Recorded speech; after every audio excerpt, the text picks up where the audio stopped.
Hello friends, मेरा नाम है Namit Agarwal and welcome to my channel Desi Angrez. आज मैं जिस टीवी सीरीज़ की बात करने वाला हूँ वो एक एनिमेशन सीरीज़ है। पिछली एपिसोड में हम लोगों ने डेथ नोट के बारे में पढ़ा था, जो कि one of my favourite series है। और आज जिसकी मैं बात करने वाला हूँ उसका नाम है अवतार द लास्ट एयरबेंडर। ये मेरी पहली एनिमे सीरीज़ थी जिससे मैंने एनिमे की शुरुआत की थी। अब इसके बारे में आप लोगों को कुछ इन्फॉर्मेशन दे देता हूँ। ये स्टार्ट हुआ था 2005 में। इसके टोटल सीजन से 3, टोटल नंबर ऑफ एपिसोड है 61। पहले सीज़न में 20 एपिसोड थे, दूसरे सीज़न में भी 20, तीसरे सीज़न में 21 एपिसोड्स थे। हर एपिसोड जो है तकरीबन 23 मिनट का है और ये दिखाया गया था 2005 से 2008 के बीच में।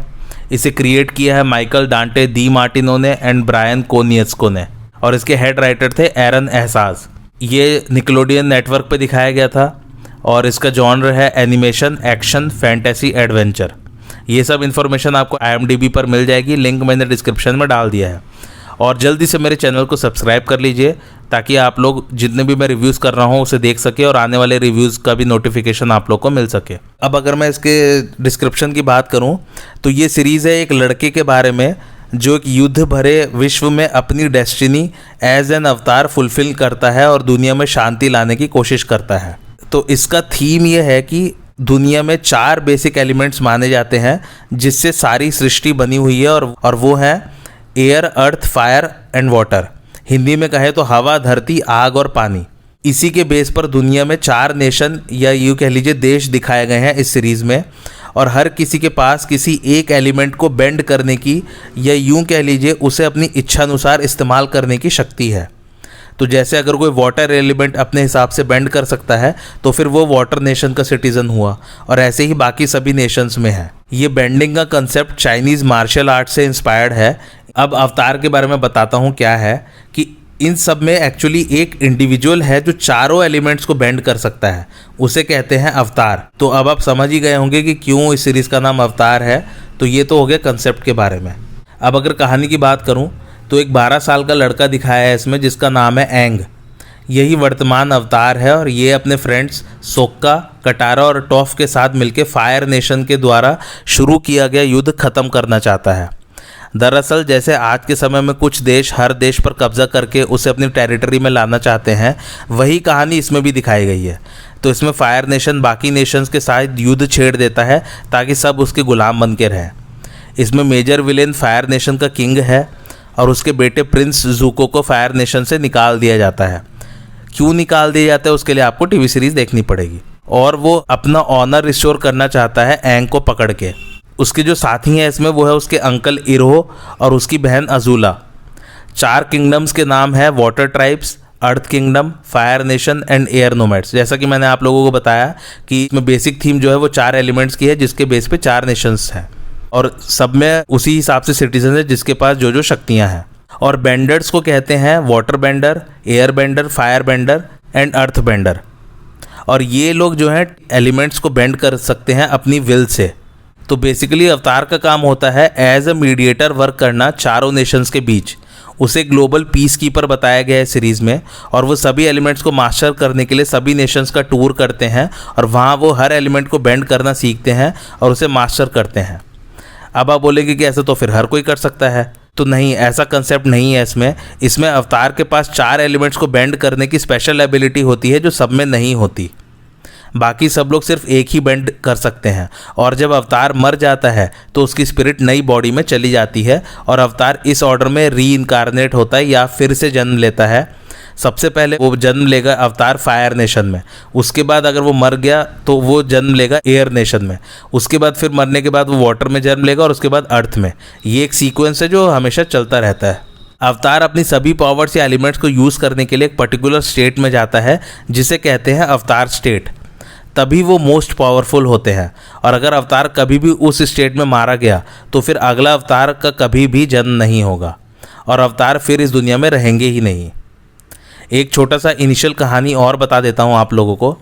एंग को दिखाया है कि वो 100 साल पहले जब उसे पता चलता है कि वो अगला अवतार है तो अपनी रिस्पॉन्सिबिलिटी से डर कर वो भाग जाता है और अपने को एक आइसबर्ग में फ्रीज कर लेता है। उसी समय फायर लॉर्ड या फायर किंग कह सकते हैं सोजिन सभी नेशंस पर युद्ध छेड़ देता है। ये 100 साल पहले की बात है। 100 साल बाद सोक्का और कटारा उसे एक्सीडेंटली डिस्कवर कर लेते हैं और फिर आगे की कहानी शुरू होती है। इसका एनिमेशन जो है वो मोस्टली साउथ कोरियन स्टूडियोज़ ने किया है, लेकिन जो प्रोड्यूस किया है वो निकलोडियन स्टूडियोज़ ने किया है, जो कि सिचुएटेड है बर्बैंक कैलिफोर्निया में। इस सीरीज़ का कंसेप्ट भी बहुत यूनिक है, आप लोगों को देख के मज़ा आएगा। और मैं आपको बता दूं कि जितनी कहानी आपको सीरियस लग रही है उतनी सीरियस तो है, लेकिन इसमें कॉमेडी भी भरपूर है। इसमें सब कुछ है, action, love, comedy, drama, everything. और मैं डेफिनेटली ये कह सकता हूँ कि ये सीरीज़ देख के आप लोग मुझे धन्यवाद कहेंगे कि वाह क्या सीरीज़ बताई है देसी अंग्रेज़ ने। मेरा रिकमेंडेशन मस्ट वॉच है ये सीरीज़। आप लोग कहीं भी बिल्कुल बोर नहीं होंगे। इसमें कहानी के साथ साथ सब कुछ कॉमेडी वॉमेडी सब कुछ एकदम अच्छे से चलती रहेगी। अब इसके कुछ फैक्ट्स बता देता हूँ आप लोगों को।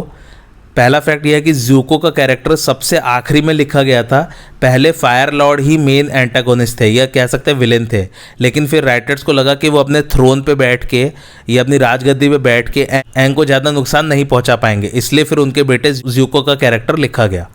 दूसरा फैक्ट ये है, इसमें एक कैबेज मैन करके कैरेक्टर है, पत्ता गोभी बेचने वाला एक आदमी है। वो बहुत मस्त कॉमेडी कैरेक्टर है। पहले उसको रिकरिंग कैरेक्टर नहीं बना रहे थे, लेकिन जब उसका अच्छा रिस्पॉन्स मिला ऑडियंस से तो फिर काफ़ी सारे एपिसोड्स में उसको दिखाया गया। जो एलिमेंटल बेंडिंग इसमें बताए गए हैं एयर, फायर, वाटर और अर्थ के, वो एक्चुअली चाइनीज़ मार्शल आर्ट से इंस्पायर है और उनके नाम है, अर्थ बेंडिंग का नाम है चाइनीज़ हंग गार कुंगफू, फायर बेंडिंग का नाम है नॉर्दर्न शाओलिंग कुंगफू, वाटर बेंडिंग का नाम है ताइची और एयर बेंडिंग का नाम है बगुआ जांग। चौथा फैक्ट ये है, इसके क्रिएटर माइकल डी मार्टिनो ने फैमिली गाय 1999 में छोड़ दिया था इस पर काम करने के लिए। फैमिली गाय भी वहाँ की एक कॉमेडी टीवी सीरीज़ है अमेरिका की, तो वो उसके राइटर थे, तो वो उन्होंने छोड़ दिया था इस पर काम करने के लिए। पांचवा फैक्ट ये है, हर एपिसोड को लिखने में 9 महीने लगते थे। तो अब आप सोच रहे होंगे कि भैया फिर ये 3 साल में कैसे ख़त्म हो गई। तो ऑब्वियसली सारे एपिसोड सीक्वेंशली नहीं लिखे जा रहे थे कि मतलब पहले एक एपिसोड लिखा गया फिर वो शूट होगा या उसका क्रिएशन होगा उसके बाद दूसरा लिखा जाएगा, ऐसे नहीं था। लिखे सब साइमल्टेनियसली ही जा रहे थे, लेकिन एक एपिसोड को लिखने में 9 महीने लगते थे। और अगर सीक्वेंस में लिख रहे होते, जैसा कि मैंने बताया आपको, अगर सीक्वेंस में लिख रहे होते तो 45 साल लगते 61 एपिसोड्स को दिखाने में। छठा फैक्ट यह है कि पहले इसको ऐसा बनाया जा रहा था कि 1000 साल फ्यूचर में ऐसा होगा, लेकिन फिर वैसा नहीं दिखाया, उन्होंने करंट सिनेरियो ही रखा। सातवां फैक्ट यह है, मार्क हैमिल जिन्होंने फेमस स्टार वार्स में काम किया है, उन्होंने फायर लॉर्ड ओजाई को आवाज़ दी है। आठवां फैक्ट यह है कि एयर, वाटर, फायर, अर्थ के अलावा मैं कुछ एलिमेंट्स बता रहा हूँ, ये भी बेंड किए जा सकते हैं। स्पिरिट, आइस, आइस माने बर्फ, प्लांट, प्लांट माने पेड़, कंबस्शन, लावा, मेटल, मेटल जो है वो अर्थ का ही सब एलिमेंट है, साउंड, ब्लड, ब्लड जो है वो वाटर का सब एलिमेंट है, और लाइटनिंग, लाइटनिंग जो है वो फायर का सब एलिमेंट है। ये वैसे जो सभी एलिमेंट्स बेंड किए जा सकते हैं, ये सभी जो 4 बेसिक एलिमेंट्स हैं उन्हीं के सब एलिमेंट्स हैं। अब IMDb रेटिंग की बात करें तो वो है 9.3 और इसको रेट किया है लगभग 3 लाख लोगों ने। और ये जो है टॉप 250 IMDb टीवी शोज़ में इसकी रैंक 8 है, तो आप खुद ही समझ सकते हैं कि टॉप 10 में है एक्चुअली। मेरा रिकमेंडेशन मैं पहले ही बता चुका हूँ, मस्ट वॉच, ज़रूर देखिए। आप इसमें हंसेंगे भी, रोएंगे भी, एक्शन भी भरपूर है, आपको बहुत मज़ा आएगा और बहुत ही बढ़िया एनिमे है। आप लोग और किस किस टीवी सीरीज़ का रिव्यू देखना चाहते हैं मुझे कमेंट करके ज़रूर बताइए, और आज का आपको रिव्यू कैसा लगा वो भी कमेंट करके मुझे ज़रूर बताइए, मैं रिप्लाई ज़रूर दूंगा। और मेरे चैनल देसी अंग्रेज को लाइक, शेयर और सब्सक्राइब ज़रूर कीजिए और अपने फ्रेंड्स के साथ शेयर कीजिए। Thanks for watching.